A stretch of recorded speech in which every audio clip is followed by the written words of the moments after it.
తిరుమలలో ఇద్దరు బిల్డప్ బాబాయిలు హల్చల్ చేశారు. ఈ రోజు ఉదయం వీఐపీ విరామ సమయంలో సుమారు 25 కేజీల బంగారం ధరించిన ఇద్దరు బ్రదర్స్ శ్రీవారిని దర్శించుకున్నారు. పూణేకి చెందిన సన్నీ వాక్ చౌరి, సంజయ్ గుజర్లు దర్శనానంతరం కాసేపు హడావిడి చేశారు. కేజీల కొద్ది బంగారంతో సందడి చేసిన వీరిని చూడటానికి భక్తులు ఆసక్తి చూపారు.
प्लीज कॉल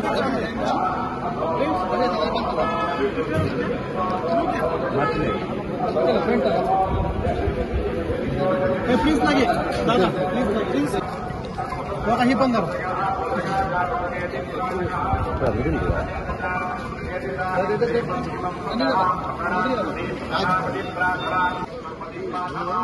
ఓకే ఒక నిమిషం నా నెంబర్ తీసుకో 944 కదా